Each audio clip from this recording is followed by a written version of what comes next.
Please tell them that story. Absolutely. Tell them that story. So like, do you want the like how I started professionally doing art? Not professionally. How the one you told me at the studio.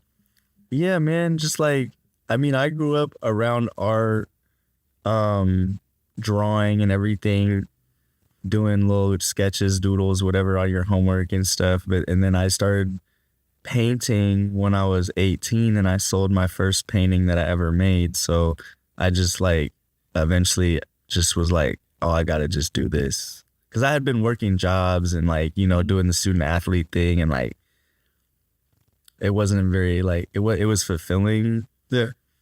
Physically, tangibly, but it wasn't very existentially and mentally stimulating or fulfilling, Yeah. So I was just like, I gotta just paint. Like, if I'm already selling the art off the dribble, like, like, I might as well just do this. So that pretty much just gave me the confidence I need to know, like, just keep developing, you'll do it. You keep developing, you'll get better. So my art career started kind of different than most people's art career, I would say. Yeah. You started off with a dub. You won. Yeah. So I could be wrong. Was that the painting, or was there another painting that made you feel like, yeah, oh yeah, I'm here. I belong in this space? Was it that one, the first one you sold, or something else? Probably, honestly. Like, and that's I'm not trying to be facetious at all, like, or cocky or anything. Like, in the most humble way, like, it was a fire painting. Like, God, it was a fire painting. Like, I kind of wish I still had it, but I was like, damn, I need the money. So, that's the artist lifestyle, There's a lot of paintings out there that I wish I had still. But I had to sell them to get the money, Yeah, no. Okay. So I think I'll ask this question. So you kind of talked about that beginning, and just like, if I'm being honest, when people first start stuff, it's just like they fall and fail so many times. It's just so interesting that your first time was just like, God did. Yeah. It's like, how did that sit with you? 'Cause I'm pretty sure you got a lot of praise. No, I mean, I got a lot of praise. I didn't sell it for nothing crazy, like how I still could sell them for more, but like, it was a lot of praise. It was a lot of just like surprise, honestly, for my family. Like, they didn't really expect that. Like, they didn't, cause I was so heavy on the, like, I'm going D1 in a sport. Like, I don't care about anything else. I'm going to get straight A's and just be a student athlete. Right. So wasn't really like, a lot of my family are artists, creatives, academics on a high level, on like both sides. I would say more creative on my dad's side and more academic, but there's a couple overlaps, So why were they surprised when he was? Because like, they never really like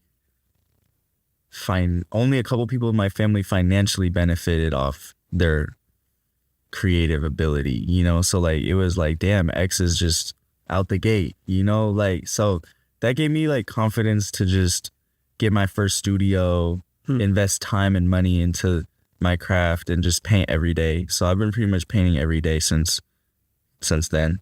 Okay. Yeah. No, I respect that. I'm gonna be honest with you. I'm a person where when I start things, it take me a minute. Well, to your point about that, right? Yeah. About like failing, it's not like I didn't fail. Like, it's not really failure. Like, failure doesn't really exist, especially in art. Like, the only failure you have is like your own preconceived like notion of what you're trying to achieve and whether or not you hit the mark on that, right? But just because you didn't hit that mark doesn't mean that like the order of operations it take to get to that mark you think you didn't hit won't propel you to the mark that you do want to hit. So like, I'm honestly not failing, but just learning lessons more now than I did at the beginning of my art career. Because at the beginning of my art career, it was easy. I was selling art, making art. People were paying for my studio. People were whatever. What do you need? This, that, the third. And now it's more like, oh, X got it. And it's been harder since people think that Mm-hmm. than it was at the beginning to me. And that it's different for everybody, regardless of art or science or academics, sports, whatever you're doing. But I would say I learned more lessons in art recently than I did at the beginning of my art career. Because at the beginning of my art career, it's just the techniques that you're learning. And I'm always still learning techniques, but now it's more like how to fulfill yourself as a full artist. Yeah. And that's not all technical. Technical aesthetics are a part of that, but a lot of that has nothing to do with the time you're spending making the art. Once again, you talk like you're 40.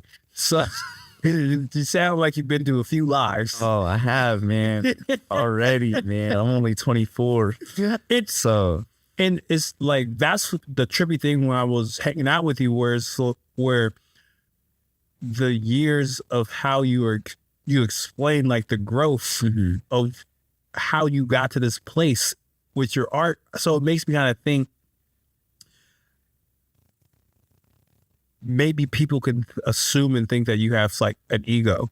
And it seems like even when that success was instant, you didn't let it go to your head. And I'm just curious, how did you balance your ego in your early beginnings to now? absolutely. I'm not going to get on the podcast and lie to y'all, though. Like, I don't have an ego, like, you know, and I'm not going to get on the podcast and lie like when I started getting money off art, it didn't boost my ego. And I think that that's like another important lesson, especially for like young people who maybe figure something out or like are getting into a new higher paying career or figure their side hustle out to make it their main hustle, whatever, you know, young people coming into money, like, ooh, it's like a lot of us were not taught.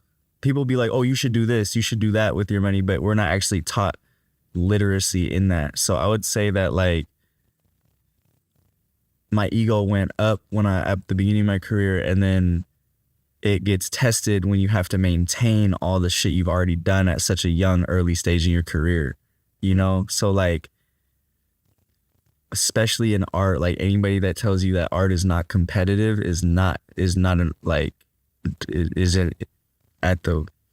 they're not telling the truth, like, because the art world is competitive. Like, so like, how would I say that? I would say that art tests your ego, even when it inflates it or deflates it. It's just testing how mentally strong you are or capable you are of like controlling your ego. You know, because it's like it's hella easy to have a big ego and pride when you're making a lot of money off your art, spending money on your friends and family, everybody's eating. But then what happens to your ego when you're on a down month or you haven't sold a painting in a while and you're still making great shit? You feel me? But nobody's there. Like when they're around, when X got the money, you know? So it's like, I would just say your ego gets tested in different stages of art. Who's telling you